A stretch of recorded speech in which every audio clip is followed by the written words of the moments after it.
Good to go. Okay. Hey, Jeff. Hello, everyone. Welcome, as we do on the first Friday of each month, come rain, hail, or lockdown, to the Power, Energy and Clean Technology seminar series hosted here at QUT and brought to you in your very own living rooms and beyond, as we are often, I think, in most of the Australian capitals at the moment in lockdown. My name's Jeff Walker. I'm Associate Professor of Electrical Engineering here at QUT and just for a little while longer, Acting Head of School of Electrical Engineering and Robotics. It's my honour to introduce today Professor Robert Perrons, or Rob. He has literally, we were talking before, and just in May this year has ticked over 10 years at QUT. So congratulations, Rob. Clearly it can't be too bad here. Prior to that, he worked for a number of roles in Shell's International Exploration and Production Division as part of their economics team. Here he is at QUT as part of QUT's business school. And because of his background in engineering, in mechanical engineering from McMaster University in Toronto, Canada, as you can see, he has this interest in the crossover between technology, engineering, and economics. Just last year, he was named as a Fulbright Scholar for 2020, and we had a discussion before about the topic of that scholarship, which is looking at the need of technology, emerging technologies, need of minerals in particular, and then how that then translates through to the drivers for the mining industry. I hope I didn't butcher that too badly, Rob. But that's actually not the topic of today's talk, although he may touch on it. He's promised that might be the hook for us to invite him back in a year's time, where he might talk more about the Fulbright Scholarship, the work he's doing there. This talk, he's talking about linking scientific research and energy innovation. And we'll be talking about a comparison of clean and dirty technologies. So without further ado, I'll hand over to Rob. Rob, I assume we'll hold questions to the end. We normally talk for about 40 minutes or so, and then questions at the end, and look forward to hearing what you have to say. Great. Thank you very much, Jeff. I really appreciate the intro. You should be seeing now the blue title screen, and then hopefully somewhere my smiling face in the corner kind of narrating the thing. Is that the shared experience? Are you guys seeing the blue title screen? That's certainly my experience. Thank you, Rob. And just as we hand over, can I also remind everyone, can you all mute if you wouldn't mind? That just lets Rob come through clear and clean for everyone. Great. Thank you very much, everybody. It's great to be chatting with you today. I mean, it's nice weather out there, but let's face it, I guess it's not perfect circumstances. We're in the middle of a lockdown right now, but got lemons, make lemonade, right? So we're still able to have this quality conversation virtually, and there's no holding us back here. So the title, again, Linking Scientific Research and Energy Innovation, and we will be making a comparison between clean and dirty technologies. And I offer my contact info here because it's very important to me. As I'm about to say in this next slide here, I have a very selfish motive for really enjoying doing talking kind of engagements like this, and that is that I love it when I'm able to kind of meet new folks who are in the trenches, in industry, doing exciting things. And these kinds of engagements are fantastic for helping to create those kind of introductions.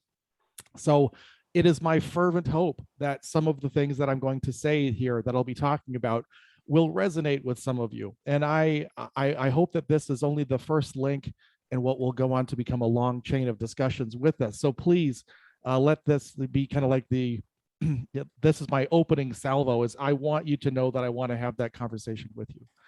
Um, it's my pleasure to, in addition to the organizations that you see on in this little collage here of logos, I've had the good fortune. This isn't all of them, but this is the ones that came to mind that I've been able to work with in the past few months and years,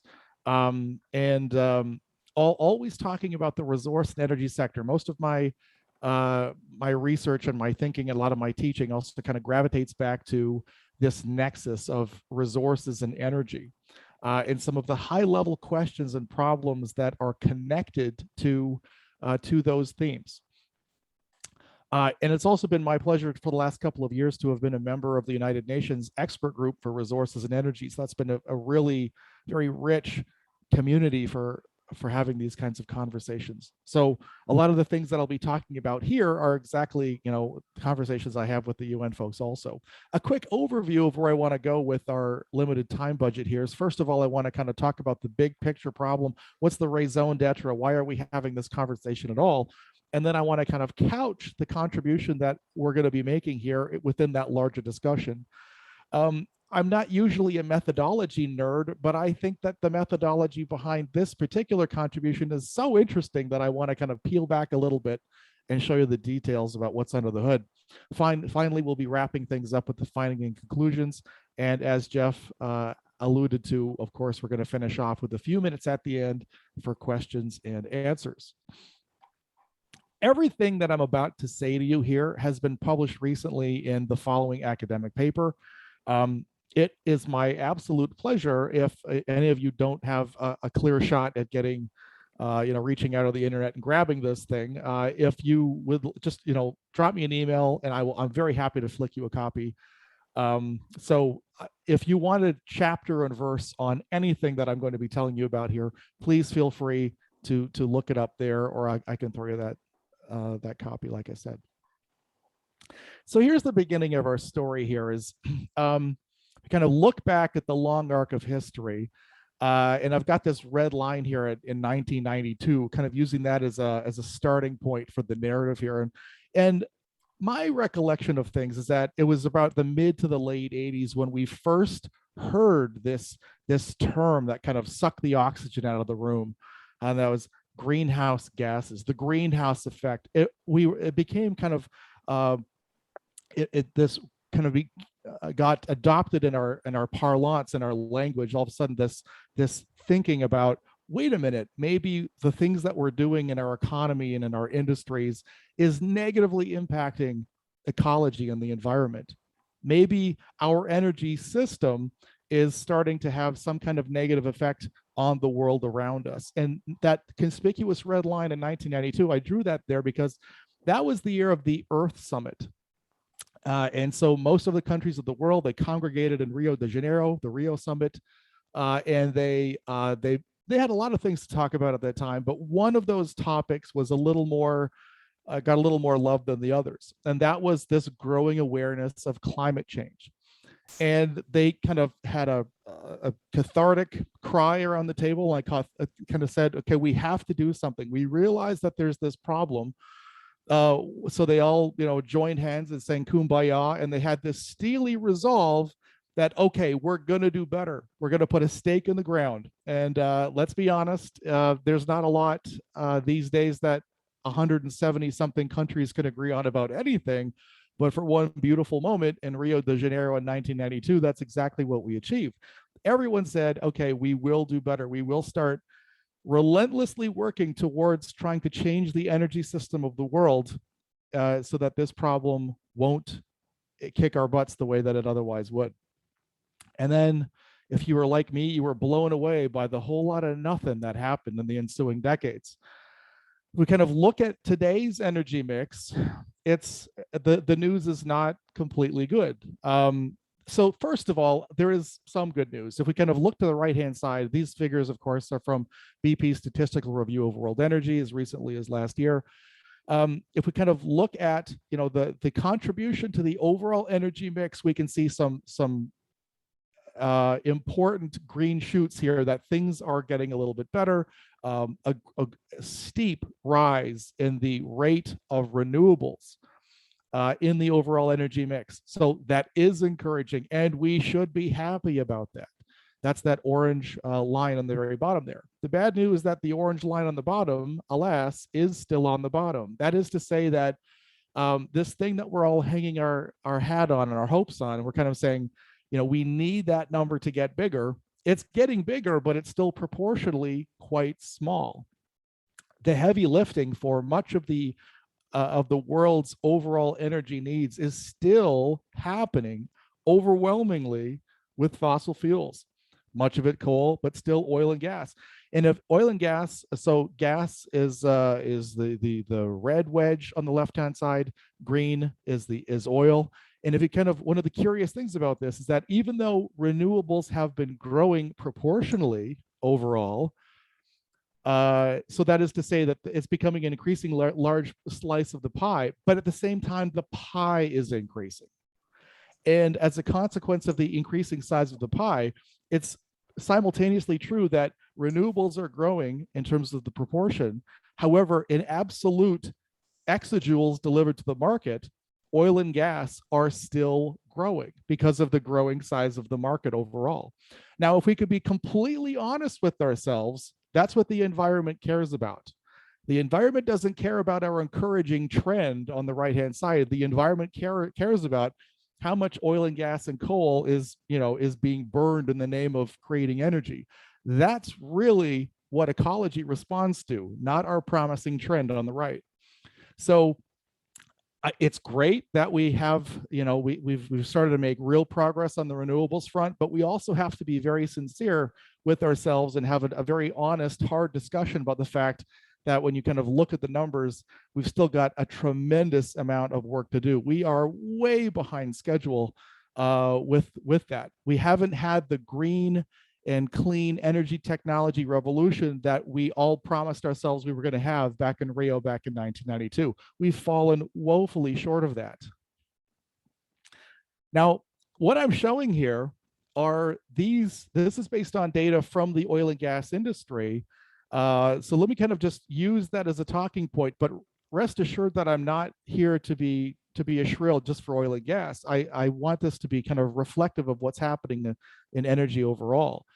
What this shows you is from soup to nuts, how long it takes from when you have a new idea that is like a twinkle in a scientist's eye until you have a significant market penetration for a new innovation. How long does that process take? And what we see here based on oil and gas data is that literally a whole career goes by between those two events. That is to say that technological change in the oil and gas industry happens at a glacial pace, extremely slow. And you know what? Even though I don't have more granular data that shows that it's true for the rest of the energy sector, anecdotally, everybody in this community, everybody on this call knows that this is no less true for almost every other part of the energy sector also, whether we're talking about electricity, what have you. Take nuclear energy, for example, the infinite energy promise of fusion. It always, no matter when you ask the question, it always seems to be, oh, it's about 10 years away. Ask the question in the 70s, oh, 10 years away. 80s, ditto. 90s, ditto. And it's like we're chasing a rainbow there, right? So my point is that our time horizons for innovation and technological change in the energy sector overall have been astonishingly protracted. We are constantly surprised, not in a good way, by how long it takes innovation to happen in the energy sector. There are some compelling reasons why that has been true. One of the reasons that has been thrown around is that we have the problem of asset longevity. When we install an energy and make an investment of several $billion, ours is a very capital intensive industry. Nothing happens for less than several billion with a B. And when we make those massive investments, we historically, we intend for those things to sweat for us for decades.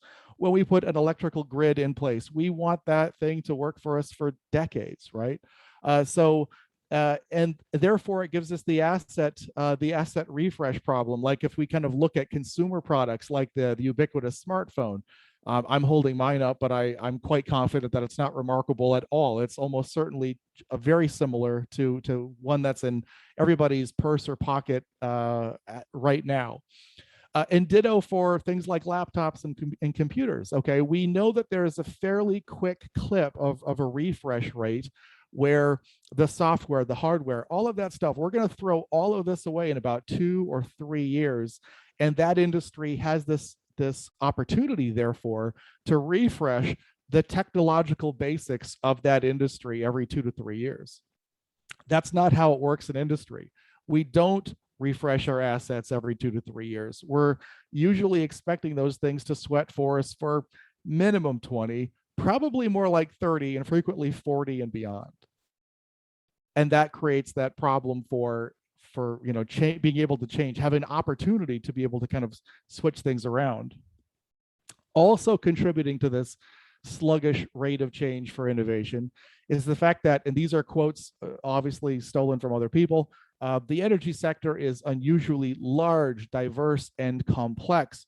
And then Richard Lester has gone on the record many times as saying that part of the reason why it doesn't change very often is that it's so it's very big, it's highly interconnected and important. Well, what does he mean by important? Of course, everyone, we're all proud engineers, proud of the work that we do. We think that our work is important, but what does Richard Lester and David Hart, what do they mean by that? What they mean by that is that John and Jane Q. Public don't put up with non-performance in the energy sector. When we flick that light switch, those lights better come on. And if they're having rolling brownouts and power outages and a lack of availability for that energy, when John and Jane Q. Public are demanding it, heads are going to roll. There's going to be a change at the next election. Woe is he or woe is she who is the politician on deck when there's a serious crisis in the energy system. We expect that stuff to always be on, and we don't suffer very well. We've seen, recently as a few years ago with South Australia, when they started to have that systemic collapse in their energy system, people don't weather that. People aren't sanguine. They don't say, well, it's for the greater good because we're trying to make this transition to green and clean tech. It's okay, it'll be fine. We just have to sweat it out for a few years while we make these painful transitions. People don't talk like that. They don't think like that. Okay. Expect these systems to behave as a utility. They want that stuff to constantly be on. Now, the literature has talked about innovation in a very kind of a very amorphous and kind of lumped together kind of way. And the truth of the matter is that innovation is actually we can break it apart into a few separate chunks here. So this figure here, this is something I kind of pulled together based on ideas expressed in words by Keith Pavitt many years ago. He's one of the elder statesmen, now deceased, of innovation management. So in this kind of high level term innovation, let's break it apart into, first of all, we create new science and technical knowledge, okay? Then that knowledge finds its way, it gets translated into working artifacts, some earthly manifestation of something that makes our lives better or solves a problem. And then we kind of take that prototype, that first working artifact, and then we kind of, through a process of iterative improvement and refining, we kind of take that artifact and we turn it into market viable products or processes that actually get it done we supersize it and we kind of go large and make it happen everywhere. So the innovation life cycle, typically we kind of break into those 3 parts. Now, let me talk about, this is basically the this new development in the IT world that made this project possible. And I want to tell you a little bit about that because it's interesting and potentially a very fruitful area for future researchers.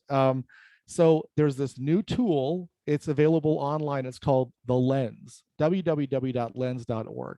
Here's the essence of this. It won't be surprising to you in this age of digital everything. You won't be surprised to learn that there have been digital repositories of academic literature, all the totality of everything that we know. You can look it all up on Google Scholar. And so that's done and dusted. Nobody doubts that there was digital repositories of scientific knowledge. And there's also no shortage of repositories about patent applications. You can go and look online and look up, who did what for patent filings all over the world. What's new and what's interesting about this is the lens is like a digital bridge between those two communities. So it allowed us basically, and this is only a few years old, it allowed us to query patent applications and to look at the linkages between the patents that had been filed and the scientific knowledge that was rolled up in those patent filings. With the advent of this tool, that was possible. It allowed us to kind of look through, no, pardon the pun, to look through that lens to be able to see how that connection happened. The lens, I just kind of want to put a shout out to the home team here. So QUT had a significant role in breathing life into this concept of the lens. I don't know if you've had the good fortune to bump into Professor Richard Jefferson. He's an extremely colorful personality, a great guy to talk to. And he's fractionally affiliated with QUT. And in the era of Arun Sharma, QUT was significantly, fanning the embers and trying to get things off the ground with the lens. So QUT had a very significant role in getting that tool off the ground, and they were very eager to see us to use, using it to these kinds of ends as a result. So if we kind of talk at a conceptual level of what the lens is, again, the lens is about kind of making that digital bridge between the digital repositories of the patent world and the scholarly literature world. Well, I'll be darned, that actually fits really well with that green box in the middle of that three-step innovation thing that I talked about there. So that moving from the domain of scientific knowledge and then taking that knowledge and moving it into a useful prototype, lo and behold, that's exactly what, kind of going from science to a patented innovation, that's really what that's about. I'm just showing you, here's a very randomly selected representative patent, just to show you what goes into those documents. Among the things that you'll see here is that in a patent filing, you do have to say, okay, so here's how this is here's how it's triangulated in terms of the stuff that's already out there, both in terms of existing innovations, because you have to show how something is demonstrably novel and new. And you also have to say how it's you have to reference the scientific know-how and the literature that goes into this. Here's how I know that this thing would work. Here's how I know that this is a good idea. Here's the science that is going into this concept. So these things are also, where there is new science in there, they're also referenced in the patent filing. I don't want to overassume too much a priori knowledge about what patents are. So I have to walk a fine line here. I don't want to sound patronizing, but I also don't want to assume too much about what we know as patents. Patents, just to kind of remind everybody, they represent they're a legal acknowledgement that an invention has occurred. It's kind of the system's way of making sure that good ideas get a little bit of sunshine, and that people who come up with good ideas can hopefully be able to enjoy some economic benefit from them. It has to, as I said, it has to be placed in the context of relevant prior knowledge, including other patents from the past, and what's called NPL, that is to say non-patent literature. And that's basically patent lawyers speak for new science. Scholarly publications that go into explaining why a patent should exist and why it's a good idea.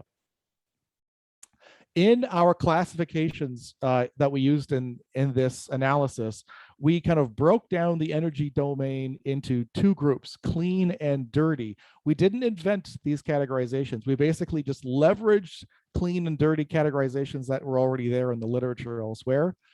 And we confined the energy discussion to only energy production technologies. And the reason we did that is that basically give us a reasonable basis for making like for like comparisons between clean and dirty. These are just a few examples. You might be thinking, well, what specific technologies would go into that bucket called clean energy technology? What would go into that bucket of dirty? So here's just a few EG points for both of those things. Now, what we would do then is kind of, we would take these classifications for clean and dirty, and there would be like lists of codes. Here are the patent classification codes that go into each of those two constituent groups. So we would divide them according to those categorization systems. Let me volunteer up front that we realize this wasn't ever a completely perfect analysis. There are a few things that are a little bit off kilter, a little bit wrong here. Among the things that we need to be forthcoming about here is that, patent law requires that an invention should be, quote, reduced to practice for patent to be granted. But it's widely understood that that patents vary greatly to the extent to which a working artifact has been achieved. That was always a bit of a gray zone, and that's understood. It's some fuzziness that the system lives with. Also, we also acknowledge that many inventions are never patented at all. So, we've all kind of lifted up a product and seen this, something stamped on the bottom of a manufactured product that says, we've seen this phrase so many times, patent pending. Well, sometimes that's a bit of a misleading thing, because they're doing that because they're trying to say, yeah, we're patenting it. You should, don't copy this, because then you'll be rained upon with hellfire and damnation. So that's why you're going to want to steer clear of stealing this idea. The truth of the matter is that may have been disingenuous. Maybe they were never going to patent it because it's just too expensive and hard. So lots of inventions never actually get patented. Does that mean that that's not visible in this process? Unfortunately, it does. However, despite these limitations, we still believe that this is worth looking at, because although it's not all the innovations that happen that get patented, we still think that it's a large fraction of those contributions, and therefore it's still worth having a conversation about that. So on to the data, on to the findings. First of all, I talked about the NPL, the non-patent literature. Let me kind of put some qualifying remarks around that. Very few patent applications actually reach back to the scientific community and directly reference scientific literature. What fraction are we talking about here? Look on the left-hand side, back in the 70s to the the late 80s. We're talking about, for dirty technologies, that was like 1% of patent applications would actually have some reference to non-patent literature.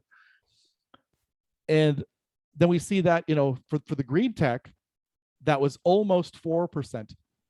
Now, those numbers grew over the years. Let's talk about why very briefly. Well, two things were probably happening.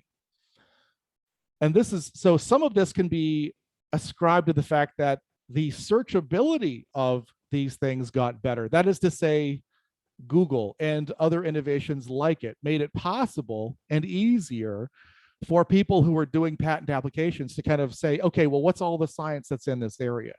As the scientific community got easier and easier to shake down and to get all the, to find out the totality of what's happened in this area, it just got more and more searchable. So that would explain part of what happened here, about how more and more science was finding itself into patents. But we think that the more important trend, the more important factor, is that more science was being brought to bear on these innovations. That is to say, they got more engineering intensive, they got more sophisticated, they got more complicated. And therefore, a natural consequence of those is that people just needed more science to get this stuff done. So we see that going up and up and up, both for dirty and for green, as the years rolled on. Next is the average number of papers that were cited by these patent applications. One of the trends that we see here is that we see that there's this growing trend from in these decades, as more and more papers are getting cited by these patent applications.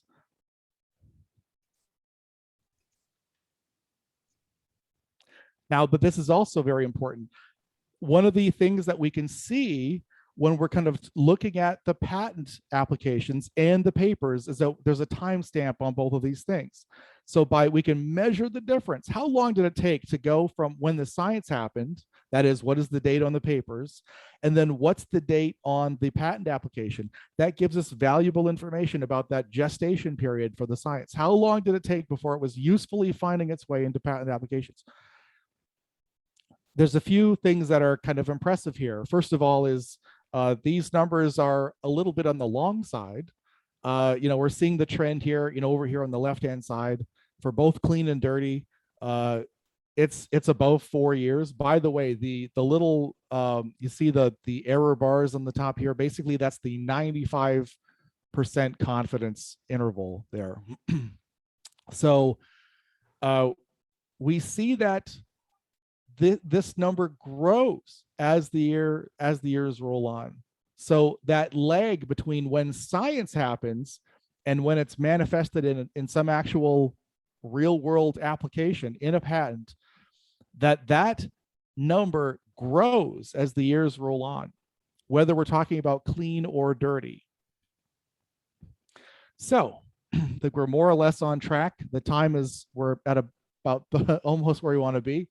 So let me kind of break down the evidence I've just showed you and break that down into the conclusions that we should be taking away from this. So the first main point is that the discoveries arising from investments in science that are made today will quite likely take many years to find their way into new energy technologies. If you got all the money in the world right now, and basically it was kind of like, okay, go. We know that we're on a mission. We've got to change. We've got to turn this around. If we kind of started today with new investments in new science, what we know based on this historical data is that, okay, it's still going to take probably about 10 years, 8 in the case of clean energy technologies, 11 for dirty energy technologies. So, just kind of 9 or 10 years on average for energy overall. We know that we're going to be sitting there waiting for the better part of a decade while we wait for those investments in science to result in something that resembles a working prototype. That's important. It's important because it helps us to answer the question, what should we do next? As we're desperately trying to figure out a pathway for the future, to try to make things better with the energy system. What this tells us is that if we're really in panic mode, if we really want to move quickly, then at a minimum, we have to make this process move much, much faster than it historically has. Or we have to say, okay, well, maybe we have to have a serious conversation about what can we do with what we've got available right now? Because we know that this is going to be waiting a very long time because of the length of how long this process takes. So that middle stage, to put it kind of in that 3-part framework that I laid out earlier, the middle stage of the innovation process takes a significant fraction of that overall time requirement, that glacial pace that we were talking about and deriding before. A second part, a major conclusion here, is that, historically, we have been kind of explaining to ourselves, why does the energy innovation system, why is it so slow? Well, a big part of that, we used to tell ourselves, a big part of it is because of the incredibly capital intensive nature of the industry. That's an important part of what's been holding us back. And what this data says is that a big chunk of the problem happens even before the capital intensive thing is relevant, because that whole getting from the scientific workbench to a working prototype. Okay, but the capital intensive thing hasn't tripped us up yet, but it's still a decade long. This is important because we have been explaining away much of this problem for a very long time by saying, it's because of the capital intensive nature of the industry. This data says differently. It says, but look over here. A huge part of this problem about the why is it so long, that happens before the capital intensity is even a factor. That's important for us to know. Conclusion number 3 is that the process of turning scientific and technological knowledge into working artifacts, it's not getting shorter, despite the chorus of voices that has been calling for so many years for us to accelerate this energy innovation process. We have been hammering our fists on the table for a very long time, saying we've got to go faster, we've got to go faster, we've got to go faster. Not only is it not going faster, you could argue that it's actually kind of started to kind of move in the wrong direction. So that's also very important to realize. It's, we've been demanding for a very long time that this process needs to go faster. We've been screaming as loud as we can. And the truth of the matter is that the system has categorically not been responding. It's at a minimum as slow as it ever was. And in the worst case, it looks like it's even headed in the wrong direction. And that is the right time for me to stop, pause for a much needed breath and a drink. And if you have any questions, I'll do my level best to answer. Well, thank you very much, Rob. Very interesting to see this discussion, particularly for those of us in the research sector who are working in the clean, well, as the title of the seminar series says, power, energy, and clean technologies. Many of us here are working in clean technologies, both on the research side, but then also on the deployment side, so to speak. And it's often frustrating for those of us on the research side with the, as you say, what seems like glacial pace of the things we are working on making their way impactfully into industry. Now, I have some questions, but before I throw mine in, I'll just wait and see if there are any from the audience.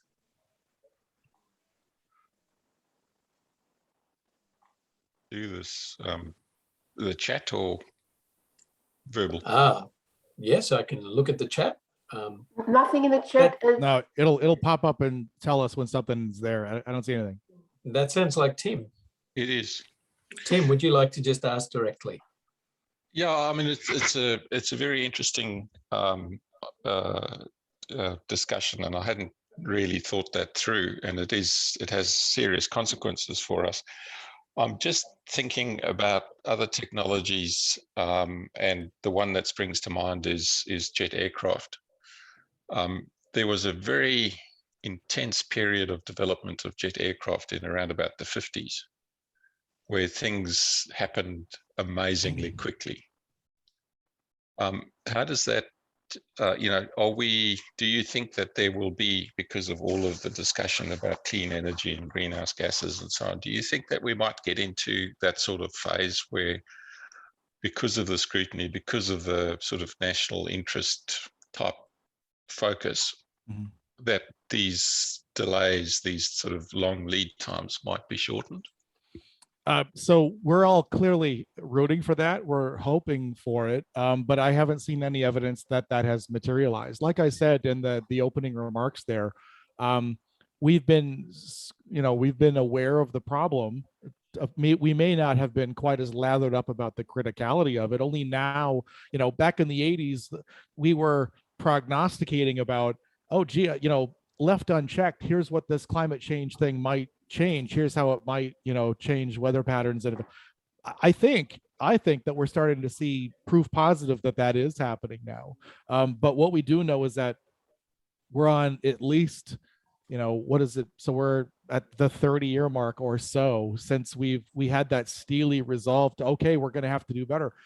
And yet nothing really changed. So I would be a little bit surprised if there was like this hockey stick inflection in all of those trends where it just took off meteorically, because we've been making the case for it to take off meteorically for a very long time, and it hasn't. I think one of the encouraging changes, Tim, that we've seen in the market is that a lot of the renewables transition has been a lot. So far, it's been happening even where it wasn't economic, because we thought it was the right thing to do. And one of the really great things that's happening now is we see the economics swinging around where solar and wind can win just on price. That was way less true even a few years ago. So we might be, because of that inflection point happening in the economics, we're going to see a fantastic acceleration of the take up of solar and wind. But that, I don't know that it's going to be, we're still going to see, I think, based on the evidence over the last few years, I think there's still little doubt that we're still going to see those legacy energy systems still with us for a few years yet, just because of all those faces that are, the winds that are blowing in the face of constantly slowing us down. So you might be right. The evidence over several decades is arguing otherwise. And I hope that I'm not being a Debbie Downer with that one, but that's what the evidence says to me. Thank you, Rob. I've got some questions in the chat. Richard is asking, how do cultural obstacles impact the acceptance of emerging technologies? Yeah.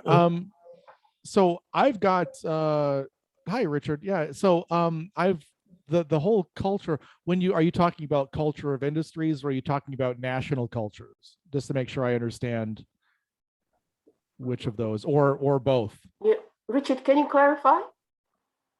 Something has come in. National right.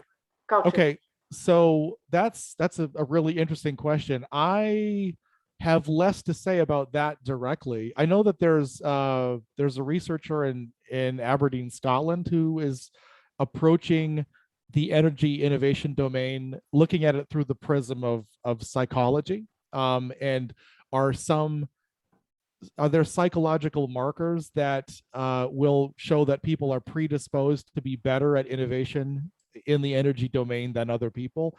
So there are people who are better qualified than I am to pursue that line of questioning. So I tip my hat to it. I acknowledge it, but I'm not the final word in it. So all I can do is deflect on that one, Richard. I wish I had better news. Question from Aaron Liu. Could I please ask, what do you think of nuclear technology? Would it be clean or dirty technology? Or do you have any research findings on nuclear? So nuclear was left out of this analysis just because there was no analog. We left that one out because we wanted to make, to whatever degree was possible, a like for like comparison, and that wasn't possible with nuclear. Personally, I'm firmly of the opinion that if done well and responsibly with good designs, I think nuclear can be a very good solution for us. There are people probably on this call that are better and more qualified to field specific questions about nuclear technology options than me, but I'm the one holding the conch right now, so I'll go for it. But so I think that nuclear, some tragic design choices, like putting the backup generators in Fukushima kind of at a place where the water could get in after a tsunami and make it impossible for the water pumps to kind of keep going after a disaster. Those were terrible design choices. And I think it's a real mistake to throw the baby out with the proverbial bathwater on those. So if we had a chance to make nuclear version 2.0, would we make things better, safer? Absolutely we would. And it'd be a real shame to kind of throw away the whole genre of energy technologies because we made some very short-sighted design decisions several decades ago, and we've had a lot of opportunity to learn and to figure out how to do it better. And I think that we should do better. Yes, thank you, Rob. There is another question from Mari. Most energy production technologies are quite mature. Even for wind turbines, the basic components such as towers, generators, propellers have been around for a long time. This is very different from the current rapid development of software and biotechnology. Does this explain the slow and incremental change? So I think that harkens back to the question that Tim asked there too. Are we about to see like this inflection point in the trajectory where, okay, it's been slow until now, but put on your 5-point harness because it's about to get crazy. That would be fantastic. And you're saying that it's because the underlying technological contributions are different and coming from different areas and different ideas, that might be the secret sauce that unlocks that and makes it go faster. I can't say for a fact that it won't. That may happen, and that would be very exciting. But what I can tell you is, if we kind of look at the long arc of history, like I said, I don't think that it's not like over several decades like there have been no new ideas. I think we have seen some fresh thinking, some fresh ideas try to get into the energy system, fuel cells, and there's been lots of stuff that was happening that was kind of making things that were fundamentally different in many important ways, and that still didn't do it. So maybe you're right, maybe we will see that, but I think that the evidence that I've put forward today, I don't know that that's exactly supporting that, but I'm always hopeful. Thank you, Rob. There is a bit of a longer question here from, I hope I pronounced the name correctly, Sean Wade McHugh. How many people here are aware of demand-side technologies, such as Ember Electric and Power Lake? Part of the solution will be enabling flexible demand in order to make use of renewables, fixing the real-time energy market and making market participants responsive to market signals. Are we focusing too much on supply-side innovation? Yeah, that's a great question. Thank you, Sean, for that. I think so. There have been some really exciting technological developments and market developments that we've seen happen in the last 2 years. A lot of them have been enabled by some digital technology revolutions that have happened. We've seen a lot of people experimenting with blockchain types of technologies that are designed to we've got the rise of the prosumer, and the relationship between users and producers of technology and the consumers of technology has fundamentally changed.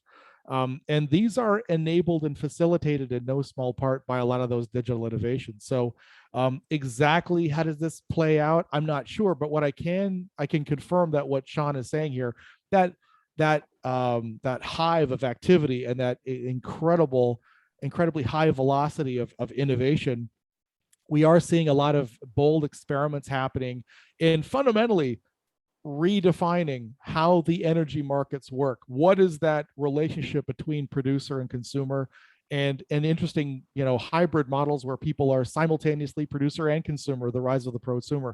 And a lot of these digital innovations are making those all possible. And Sean, you're right on the money. It's changing a lot. Excellent.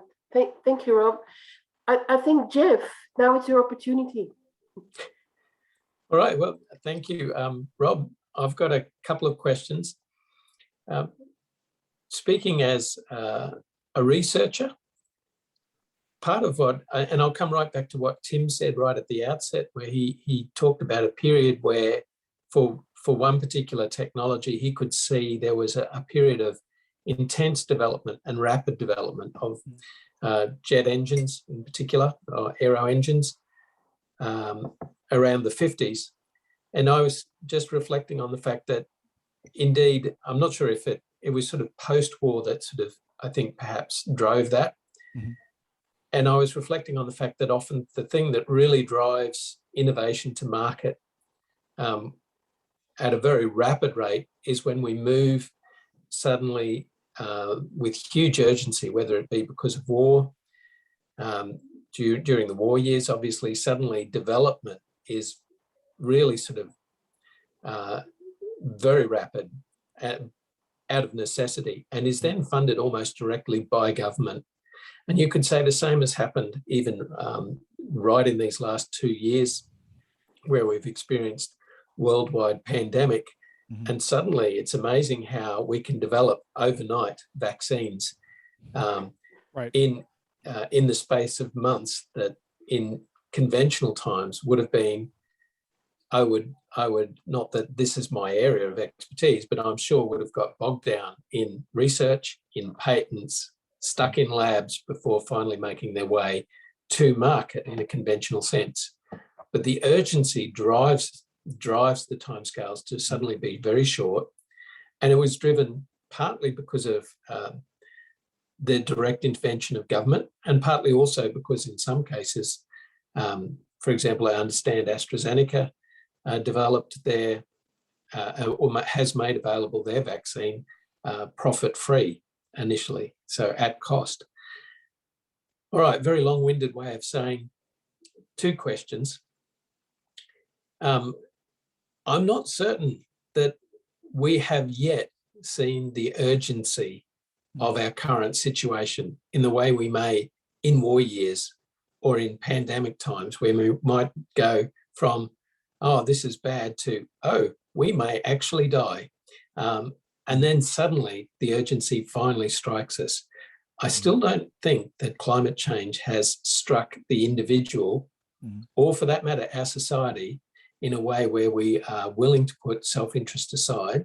And by self-interest, I speak of also commercial self-interest that drives these innovations. So that's one question.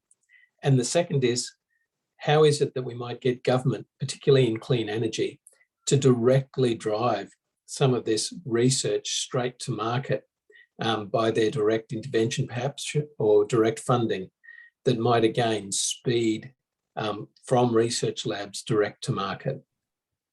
So that's interesting. First of all, let me pry those apart into 2 questions. So the first one was about what I call the boiling frog metaphor. And that is, so frogs experience temperature differently than humans do. So frogs through their, and I'm not the final word. I'm no David Attenborough. I don't know much about frogs, but my understanding is that that frogs experience temperature differently than we do. And so they respond to gradients in temperature. They respond to a delta in temperature. And so if you have a pot of boiling water, if you have a pot of water and then you slowly heat the water, as long as the ascent in temperature is sufficiently gentle, a frog does not realize that it's sitting in boiling water, and it'll just sit there and die. And there might be a little, I don't know if that's perfectly grounded in perfect science, but it's more right than not, I think. And so I know that in Shell scenarios, when I was working in the scenarios team with Shell many years ago, that was one of the things that did occur to us was the world might be getting warmer. The effects of climate change might be increasing. But what if we respond in the way that a frog in a pot of water does? What if because the changes year on year are kind of like, well, I guess it's not much different from last year, really. Can we be lulled into a sense of complacency because of the gentleness of the year-on-year change? And so the boiling pot of water analogy has been bandied around. We have understood for a while that that's a possible outcome here, is that we don't get it until it's too late. We perish like the boiled frog. The second question there, Jeff, is I think you asked about what can we do at a policy level to completely to push past that, can we just win? I basically say, can we win by brute force by at a policy level? Am I mischaracterizing what you asked? I think what I'm trying to say is, where there is an imperative, and I noticed that Tim George has just put in a comment in the chat, where there is a sudden imperative to bring forward a change by, for example, let me read Tim's comment if I can. We have key first world governments, for example, Trump, Morrison, who remain at best skeptical of climate change. Imagine if these governments were to make serious attempts to address greenhouse gas emissions. Surely an alignment of political views will accelerate the change. So it's this notion that when suddenly, not just society, but in particular government drives drives and is what brings forward the urgency, then we might suddenly, as a society, also move forward with urgency. But and I think government plays a key part in that, and so does industry and commerce. It's an interesting challenge. It's a bit of a nebulous question, I understand. No, but at the same time, we're kind of loosely bandying around the term government as if it's one-stop shopping, and there's this one government with a capital G that will kind of rule the entire world, and it's not really like that. We're talking about different countries with different priorities that are responding to different pressures from different constituents and different voters, and if we kind of look at who's using energy where in the world, how much are they using, are they all as focused on emissions mitigation the way that we're talking about right here? I think that there's a spectrum there. Not every government cares about this quite as much as ours does, and I don't even know that ours cares that much sometimes. So I think that there's when we talk about government swinging in and solving that, I think there's a lot of governments that are astonishingly not terribly interested in that conversation, and they're a big chunk of the carbon emissions scene. Is that at all helpful? It is, yes. It's still a challenge. I could also point to sort of the Nokias and the Kodaks and all sorts of other institutions that have also, on this front, if we continue with frogs in boiling pots of water, which some people perhaps rightly get upset with that analogy, but it's such a good one that we often quote, that sometimes organisations either are quick to change where they see they need to, but other times are not. And again, it's a question of how to drive that change. Look, I'll grab one of the questions I see in the chat, and then perhaps we're going to be out of time. Jose Alaco has asked, should research and innovation focus more on decentralised, maybe off-grid energy generation concepts where the consumer becomes the generator? How much opposition could be expected from traditional electricity generators, similar to obstacles that were initially placed on electric vehicle development? Is there an institutional sort of bias here? Right. So Jose, I think we did touch on that earlier about the rise of the prosumer and the digital technologies that are enabling that, like blockchain. We're seeing aggressive experimentation, both on the academic side and the practitioner side, with those, and that changing and fluid relationship between producer and consumer, the rise of the prosumer. So I absolutely agree that there's a lot of potential for change there, and we're seeing that. So how much opposition could be expected from traditional electricity generators, similar to the obstacles that were initially placed on? So are you saying that I think that what that's asking is, to what degree are the incumbents getting in the way? I don't know. I mean, that's kind of clearly beyond the scope of the data that I presented here. So I'm not really able to say, are incumbents going to intentionally stand in the way of these changes? I know that some of the incumbents are wrestling with how do they navigate these treacherous waters. I noticed that there are some folks that were scheduled to join us for this call from PowerLink Queensland. They have challenges in all of this too. They are an incumbent. They are the only wholesaler that's able to kind of to move electrons around the state in a significant, scaled up way. And so when we talk about all these people that are kind of going off grid, and we're talking about people that are producing as much electricity as they consume, that creates some existential kinds of challenges for the folks at PowerLink Queensland. I don't hear them adopting a tone of, we must crush the revolution. I don't hear them talking like that. I think that they're struggling to say, okay, well, how can we be as supportive and enabling as possible and help everyone keep the lights on and keep our stakeholders happy with us, we're not trying to thwart the revolution. We just want to make sure that we're running to keep up. It's hard for them. So I don't know if there's anyone from PowerLink Queensland that wants to chime in on that one, but they're one of those incumbents, and I know that they're having an existential crisis, asking how do we navigate through this? So I don't think that these people are trying to get in the way. Yeah, it's a difficult one. I understand. Well, we are out of time. Thank you, Rob, very much for generating a talk that has then generated quite a lot of thoughtful, thought-provoking questions and conversation about technology and innovation and bringing it to the marketplace, and how can we accelerate that.